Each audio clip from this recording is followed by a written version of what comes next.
പിന്നെ ഒരിക്കലും ഈ ടൊമാറ്റോ വെച്ച സ്ഥലത്ത് വീണ്ടും ഇതേ കവറിൽ ടൊമാറ്റോ വെക്കൂല. ഈ ടൊമാറ്റോ മാറ്റിയിട്ട് വേറെ എന്തെങ്കിലും, ഇപ്പൊ തന്നെ ഞാൻ കത്തിരിക്ക തൈ നട്ടിട്ടുണ്ട്.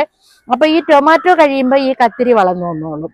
അപ്പൊ നമുക്ക് നിറയെ കത്തിരിക്ക കിട്ടും. അത് കഴിയുമ്പോൾ ഇവിടെ വേണമെങ്കിൽ ഒരു വെണ്ടയുടെ വിത്തിട്ട് കൊടുക്കാം, അല്ലെങ്കിൽ 2 പയറ് നടാം. അപ്പൊ ഇങ്ങനെ അങ്ങോട്ടും ഇങ്ങോട്ടും മിക്സ് ചെയ്ത് നമുക്ക് മാറ്റി ഒക്കെ നടുമ്പോൾ നമുക്ക് നല്ല വിളവ് കിട്ടുന്നുണ്ട്. തക്കാളിക്കാണ്. തക്കാളിക്ക് ഇതെല്ലാം നന്നായി പാകമായിട്ട് നിൽക്കുന്നുണ്ട്. അപ്പൊ നമുക്കിത് എടുക്കാം.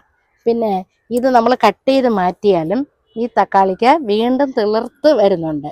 ഇതിന്റെ ഓരോ ഇതാ കണ്ടോ, ശിഖരങ്ങളായിട്ട് തിളിർത്ത് വരുന്നത്. അപ്പൊ ഇതിലും വീണ്ടും നമുക്ക് എന്ത് ചെയ്യും, കായ ഉണ്ടാകും. അപ്പൊ അത് നമുക്ക് എടുക്കാം.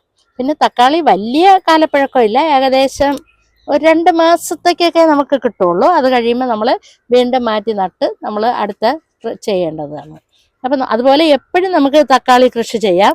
നമുക്ക് തക്കാളിക്ക്